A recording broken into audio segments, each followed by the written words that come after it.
Hey everyone, thanks for joining us. I'm Josh Goding. I'm here with my friend Tyler Smith. And today we're going to be talking about Stanley Kubrick's epic film 2001, A Space Odyssey. 2001 is a classic sci-fi film. If you have not seen the movie, this may not be the show for you. Tyler and I have seen it several times each, probably several dozen times, I might venture to say. Spoiler alert! And indeed, yes, we will be getting heavily into spoilers, talking about the plot and giving away lots of things. So if you haven't seen the movie, this may not be the show for you. Check in with us after you watch 2001. That being said, we have a lot to talk about.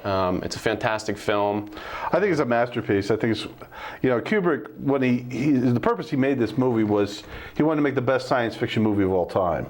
When he sat down to do this. And I think at the time he actually succeeded. It was the best science fiction movie of all time when it came out.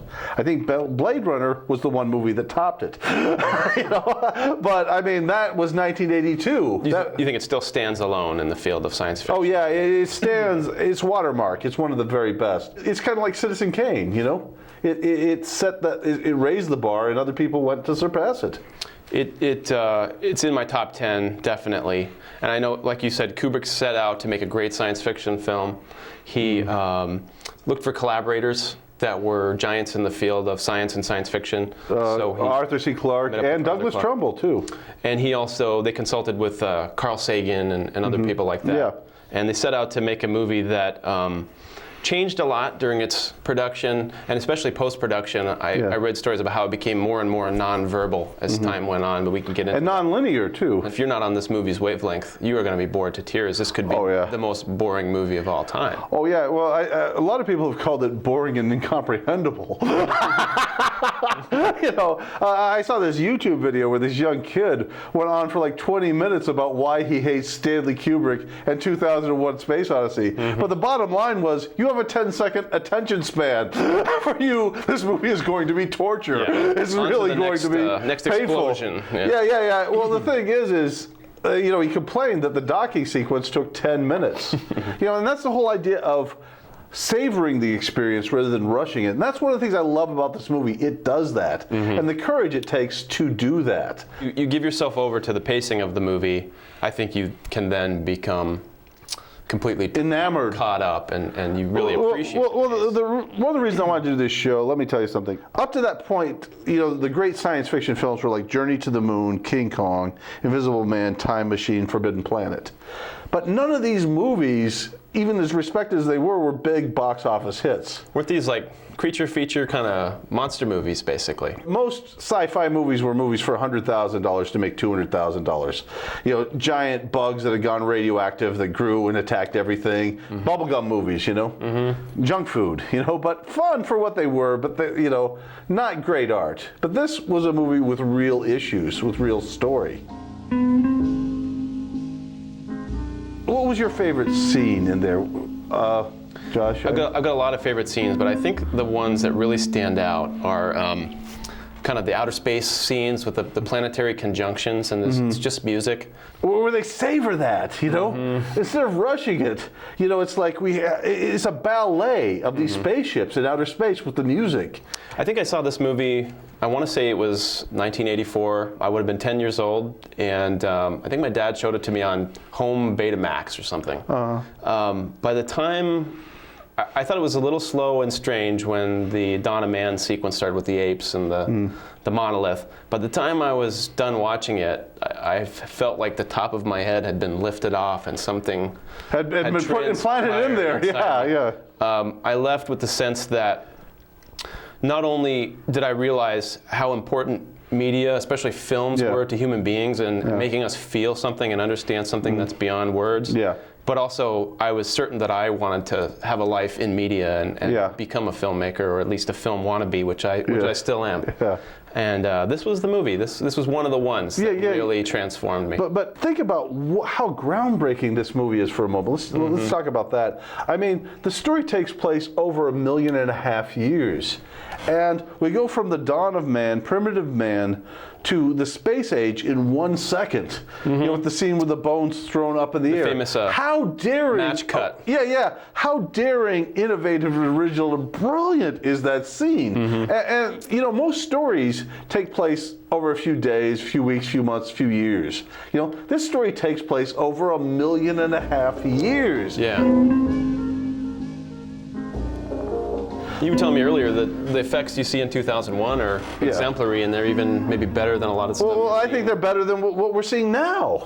You know, I don't think they've been beat to this day because they don't spend the time, the money, and the care, because they had to draft every little part out of the Discovery 1, hand build it, hand glue it in, fit it together.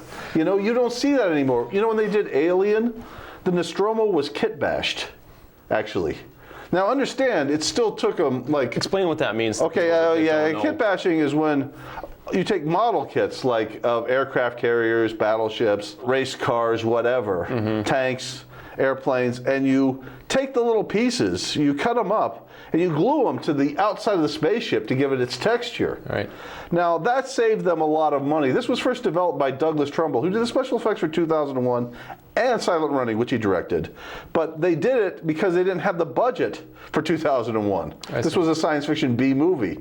You know, necessity being the mother of invention. You know, they're like, okay, let's just go to the model store and just, you know, buy some model kits and glue it to the outside. You know, we'll call it a spaceship. And it worked. Yeah. It wasn't as good as 2001. And this was the first time they did that. 2001 was 1968, right before the moon landings. And you understand, the movie got made because we were going to land a man on the moon. See what I'm saying? Yeah. So Hollywood saw an opportunity here. I see. It's like we're gonna have this movie come out right before the moon landings.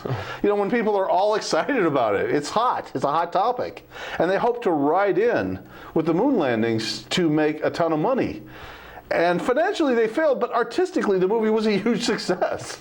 You know, but the thing is without 2001 there would have been no Silent Running. Without Silent Running there would have been no Star Wars. And Star Wars basically took science fiction from the sewer to the pedestal. You know, it took it from the bottom genre to the top. I mean, 1968 when they made this film, science fiction was considered box office poison. Yeah. Don't do it unless you're going to do it like a little low-budget kiddie film. That's too bad. That was 2000, or that was MGM also, I think. Yeah. There's some funny stories about how MGM was notorious for pirating sets and props of earlier movies and making new movies. Yeah. You see Robbie the Robot appearing in 30 iterations. The Invisible Boy. Right. And so Lost in Space. Kubrick was desperate to not have this happen, I guess. Yeah. He made sure that there was no conglomeration from earlier stuff in there. He didn't want to see the Discovery, in some B movie flying through space on a wire. And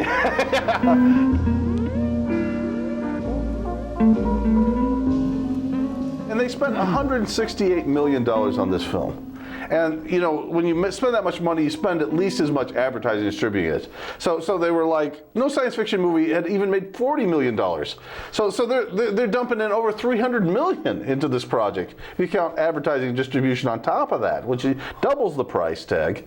And then the movie made about $30 million, in its release, So from a box office standpoint, the movie was a disaster. But from an artistic standpoint, people were hailing it as a masterpiece. Yeah, well, it's also been very divisive, I think. People fall very strongly on one side or another of hating it or loving it. Yeah, I loved the film. You loved it too. But that's one thing I love about 2001, the fact that it savors the experience instead of rushing it. And how many movies do that ever, And more than that, I think and this is slow even for 1968 standards, in terms of its pacing. I think it tries to transport you inside the movie. I mean, that's the only way I can think of what they were trying to do with that. Well, by slowing down time as you're going through scenes, it gives you a heightened sense of reality. You see what I'm saying? That you're really there. Yeah. It plays with time and space in a way that few movies do. I can't think of really any other that take that much time. Most movies you watch,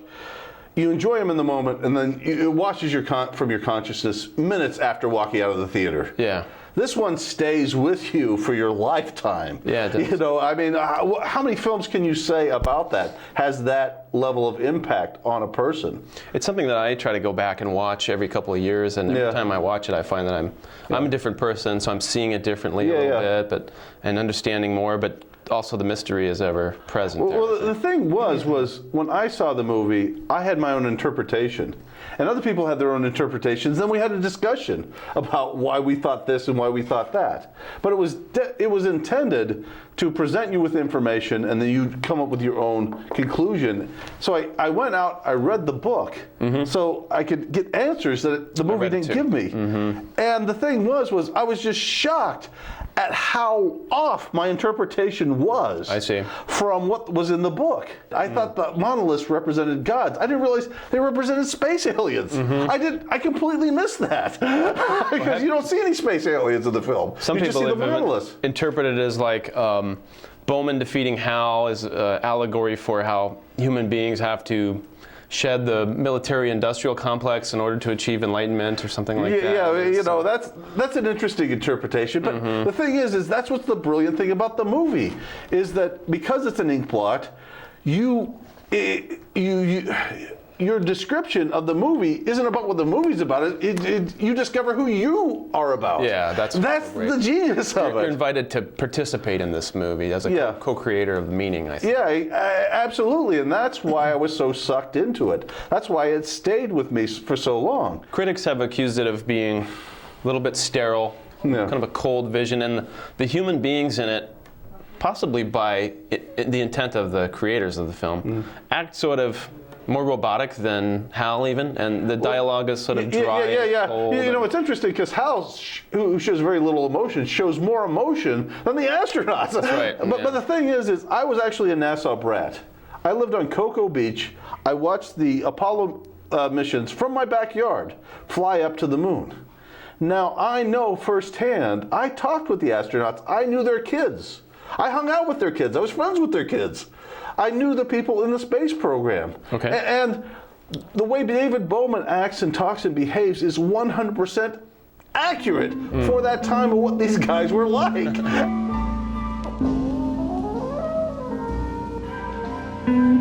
You see, the engineers programmed Hal to see to the safety of the crew, to honestly tell the crew what is going on and give them good feedback to carry out the mission. Yeah. You know, so the politicians snuck in at night, and they reprogrammed Hal to lie because they're used to lying. They wanted Hal to not tell the crew the truth about what was happening on what the real mission of the ship was. And it also told Hal that its #1 priority was to get to Jupiter and make contact with these aliens. All other priorities are secondary. And Hal interpreted that, okay, I can't tell the crew the truth about Jupiter, the real mission, until we get there, and they're about to unplug me. So the only way I can carry out the mission to go to Jupiter is to kill the entire crew. So they had set up a logic error, like a bug in Hal. Yeah, and Hal, and he became neurotic. And suddenly, it's not out of the question to take human life in order to protect what he sees as the higher purpose of the mission. Of the mission, And the movie doesn't explain that at all. No, but they explain it in the book a little bit. You know, it's only a paragraph, but in that paragraph, I got it. You know, in the movie, you only get, no 9000 has ever been turned off before, and I'm not sure how he would feel about it. Well, no, it's failed before. Yeah. So there's no reason to turn it off. Right. You know, he's like, it's got to be human error. It's always human error. You know, and that's when you have the suspense of seeing Hal reading their lips. Yeah. I thought that was genius. You know, it's like, oh my God, their computer is turning on them. It's like the level of paranoia, suspicion, and distrust and plotting has slided over to artificial intelligence. That's a frightening thought. I must say that Jupiter section, it plays like a slightly different movie almost, with the tension and the horror elements of it. It feels like a different movie, and then by the time we're in the Infinity and Beyond or whatever. That's a different movie too. Yeah, it's just like, but they all weave together. They all work, though. That's the amazing thing about it. Yeah.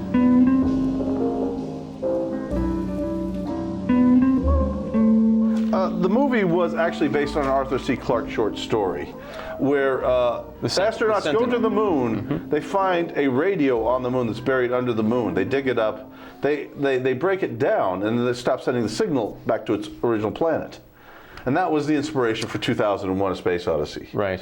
Originally, there are tiny probes that are sent out. This was in the original script, by the way. that are about the size of my finger, or even smaller, the size of like a pin. And if they find something interesting, then they start replicating themselves till they're the size of the monolith. And then they send a signal back that we found something interesting. But that was the first 20 pages of the original script. And that got completely cut out. You know, it wasn't even shot. So that was the idea, and it was a scenario come up by scientists that, okay, if we were to explore, someone else was to explore, we'd probably send out a whole bunch of tiny probes, and then if they found something interesting, they would replicate themselves to make themselves bigger at that point, and then send a signal back to us. There's a story about how when Kubrick set out to start writing 2001 to make this epic, that he didn't know what the story was going to be yet. He contacted Arthur C. Clarke, who was one of the greatest sci-fi writers of all time, and Arthur Clarke was excited to work with this eccentric person. Brilliant. Who was brilliant and who arguably was not... 2001 elevated him as one of the greatest filmmakers of all time, I think. Oh, yeah, Before absolutely. that, he was just an auteur, but maybe not. He was considered one of the best filmmakers of his day and of all time, even up to that point. But he wanted to. He didn't have too many epics under his belt, though. You know, but he was starting to get into his stride at that point.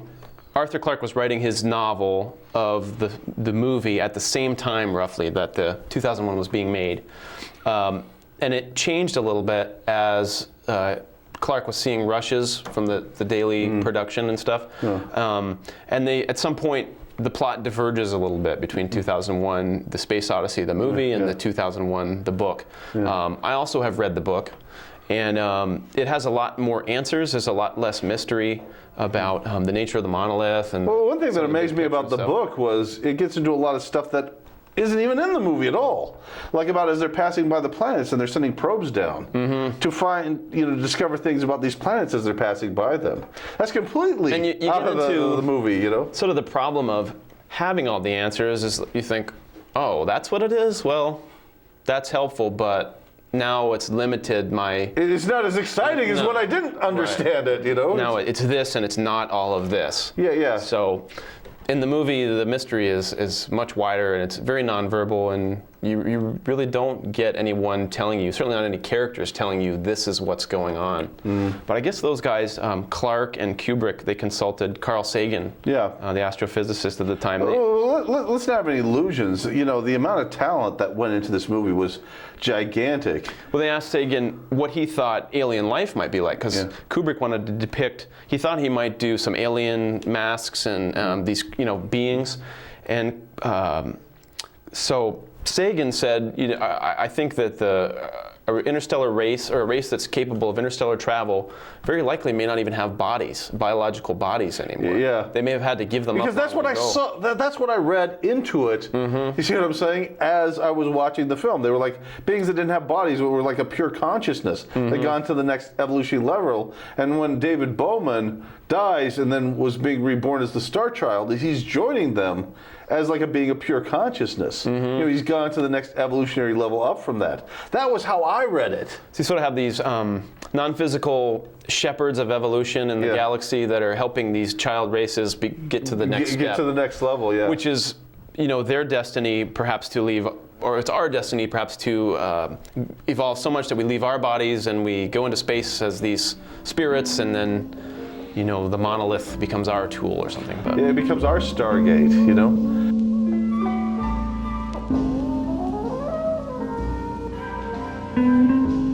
To this day, amongst actors, there's still that nervousness of doing science fiction. And I think a lot of it has to do with the fact that they're afraid they're going to become props that revolve around the special effects. And the mistake most people make when they do science fiction is they get so caught up in the technology that they forget to add the drama to the story.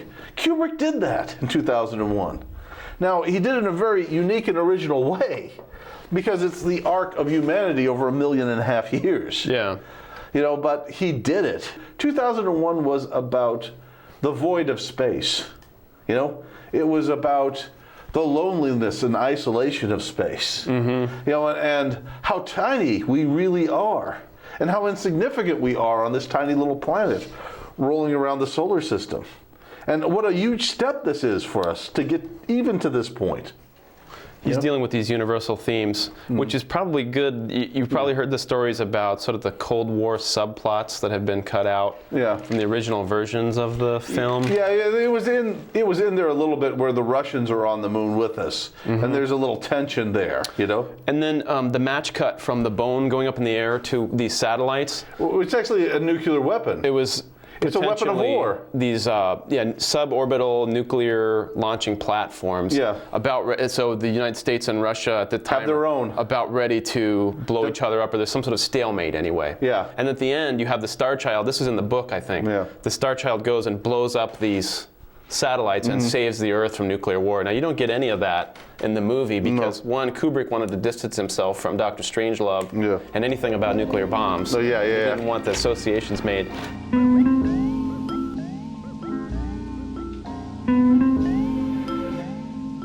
There's a backlash. There's actually a 2001 backlash in science fiction most people don't know about.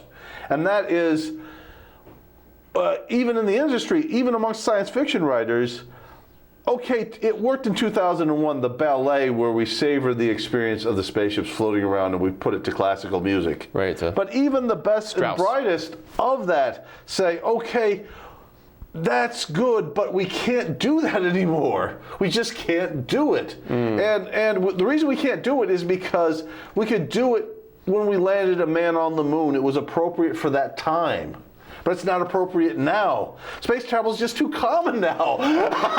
Which begs the question, what is appropriate now? Sucker punch? Or? No. The reason you can't have a long sequence like you have in 2001, and I love watching this movie, and I love the fact that they take their time, you know, where we just watch the ships float around, the whole ballet. It goes on and on, no dialogue. I love these sequences. I can still watch it today, but you can't do that today because you need character development. You see, Hollywood finally, this happened as an offshoot, actually not of 2001, but of Silent Running. Okay. After 1972, every time they made a science fiction movie, they sat down, watched Silent Running. I'm not kidding. Blade Runner, The Matrix, Star Wars, all of them. And they said, okay, when we do a science fiction film, what we're doing is a drama set in a science fiction backdrop. That's right. And we're going to have three-dimensional characters, and we're going to have identifiable characters. You know, we're going to have regular Joes that the average audience member can relate to. This is also an offshoot of 2001 where they said, we can't relate to these guys. We can't relate to David Bowman. You don't feel anything necessarily for Frank Poole, is it, when you see him, his body flying by? Because you don't relate to him as a real person. To know him, yeah. He's such a minority because they train these guys to be emotionless and intellectual. And that's the way they were. But the whole thing was, in Silent Running, okay, future, Joe Blow is now an astronaut. Space travel is common. So you don't have geniuses, you have average guys. You know, like the guys working on the ships, you know, who are in the merchant marines. You see what I'm saying? You know, they're average guys now that are doing this. So that was the whole idea, the truckers in space thing that they did with Silent Running first, then Alien second. And every time they made a science fiction movie, it's they did it the same way. They have a used future, not the brand new shiny future of 2001, but ships that have wear and tear to them. With smog damage on things. And yeah, exactly. You know, and dirt on the floors, you know, and things break down. You know, it's a used, worn future. Right. You know, even in Star Wars, you look at the kitchen, you know, in Tatooine. You know, that has some wear and tear in it. It's not all brand new. Yeah. You know, it looks real. It looks right. It looks, yeah, exactly, a lived-in universe. And that was Silent Running's answer to 2001. You know, we want to show wear and tear. We want a used universe. We want something that looks right. We want people that you can identify and relate to, and we're going to do a drama first in a science fiction backdrop. And you see that even in Outland, where you have to understand something. It's like a Western. Yeah, well, it's really high noon in outer space. But it's a drama that's about people that's set in a science fiction backdrop. And they keep all the spaceship shots in that, the special effects shots, short. Yeah. And that's why not for the attention span reason. The structure is there, and so the storytelling works even as the movie ages and the special effects aren't so keen anymore. Yeah. It still is engaging. It's still but it works as a drama, and that's what science fiction movies have become. Yes. And that's why 2001 is so unique, because it's really just an absolutely maverick original film that no one has imitated because I think they don't know how to. They don't have the courage to. I mean.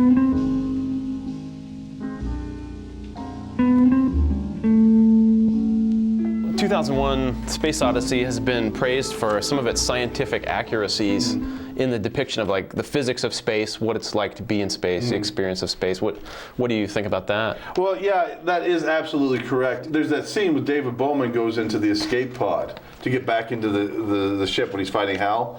And when he jettisons, there's no noise during that scene because the void of space, you can't hear any noise.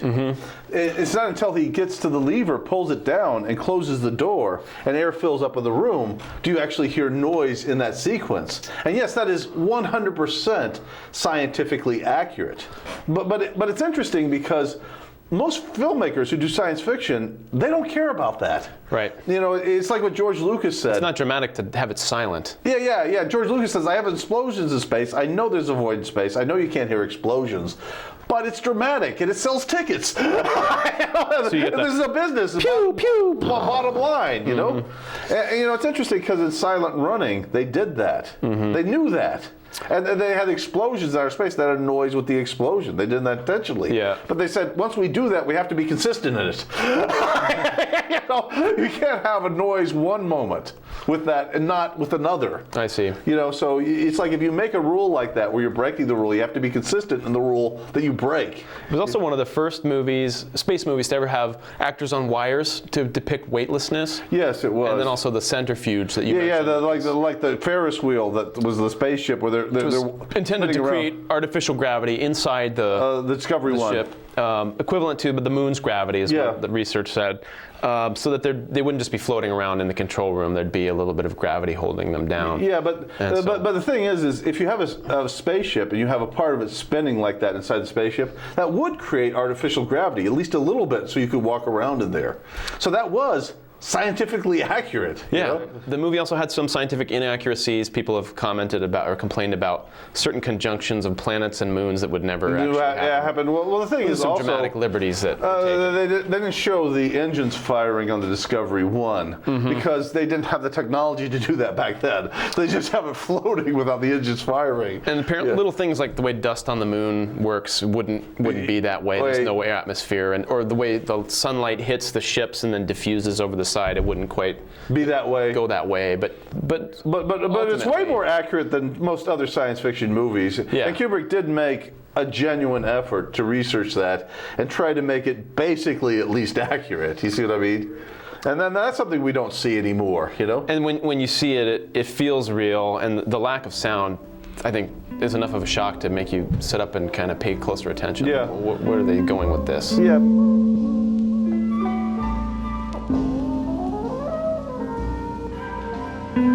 Let's talk very briefly about the sort of lukewarm sequel. 2010. Came out in the 80s. Yeah.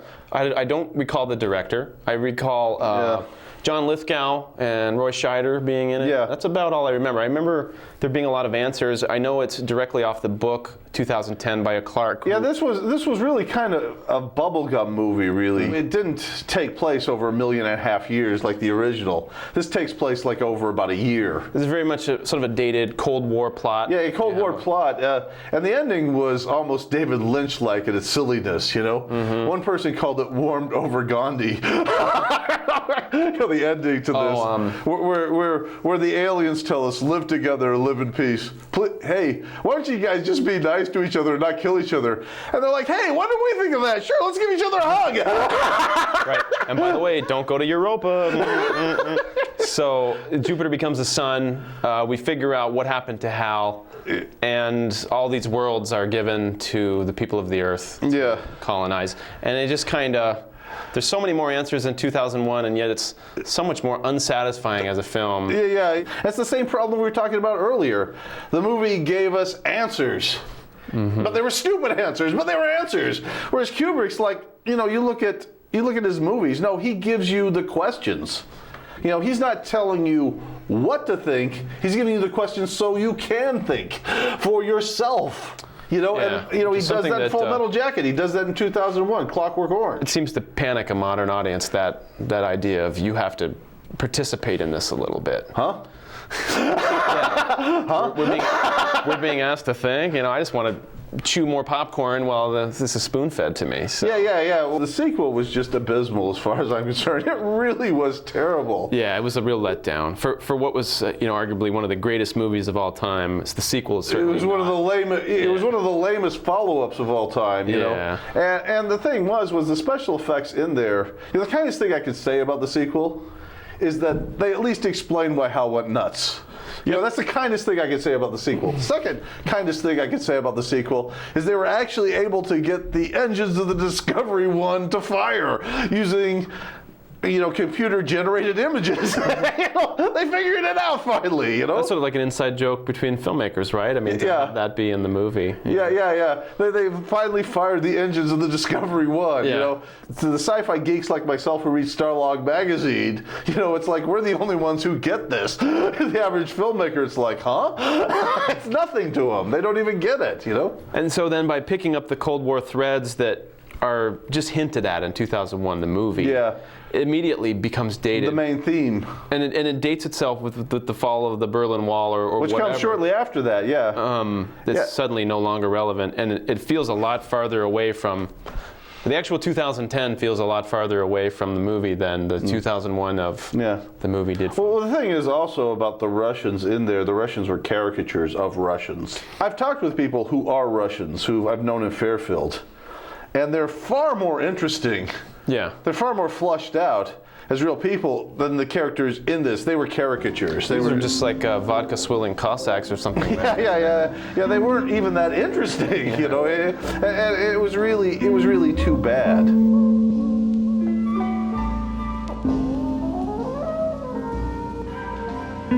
What is it, Deus Machina, where the machinery of the divine or the supreme being comes in and saves humanity at the last minute. And it's ridiculous. Yeah, it is stupid. Well, great. So we have to wait for alien intelligence, the mercy of an alien intelligence 10,000 times more powerful than us, to save us from something. Well, the thing is it's like if I was an alien, of great intelligence, it's like, if these idiots over here are dumb enough to destroy themselves, we want them to destroy themselves now, we'll just wait. and not get advanced enough to come after us. That's my logic behind it. You see what I'm saying? So it doesn't even make any sense. Even though Clark went on to write, I think it was 2061, and then I think there's a 2000 or 2100, and there's several sequels, but the movie stopped. But as a writer, I can tell you right now that even great writers like Mark Twain, even the best ones, and Arthur C. Clarke is one of the great ones. It's a hit or miss process, and you're only going to catch lightning in a bottle a few times. No matter how many times you write something, and sometimes it's just one time for an author. Especially if you're deriving from earlier greatness, then. A lot of times you're just coasting on your reputation. I actually wrote a song about that. Now I'm coasting on my reputation, but what I really deserve is humiliation, humiliation. That's what he's doing. He's coasting on his past successes because he knows it's marketing. He knows there's going to be a hooked-in audience to check that out. So you sang a little song for us, and music is almost equally important in 2001 as the visuals. What comments do you have on the music? One thing I'd like to say is the impact of that. When you saw Aliens. And, in other films, they use the music from 2001 as a little homage to it, and it works. It's powerful. Where Sigourney Weaver, they're playing that same music that David Bowman and Frank Powell were listening to as they're running around the centrifuge in. Oh yeah. And as the spaceship's floating through space. It's a violin piece. Yeah, it's a violin piece, a classical violin piece. And they use that at the opening of Alien. As I heard that, it just made my heart flutter. Oh, that was familiar. Yeah. No, but I recognized it right away, and it's like, yeah, we could put little Easter eggs of great works in there, pay homage to them, and make it work. That's what you should do instead of doing these lame-brained rip-offs, of a classic film, making lame-ass stories from it. Please, Hollywood, let's, instead of pandering to the lowest common denominator, let's raise the bar. Let's be like Kubrick and say, I want to do the greatest work. I don't want to do the safest work. And that's the last line. I think we should end on that note. Very good. Okay, thank you, Josh. Thanks so much, Tyler. I've enjoyed talking about 2001 with you. I loved it too. We love the film. We absolutely love it. Yes, please go out and see 2001 for the second, third, 100th time, Okay, or first time.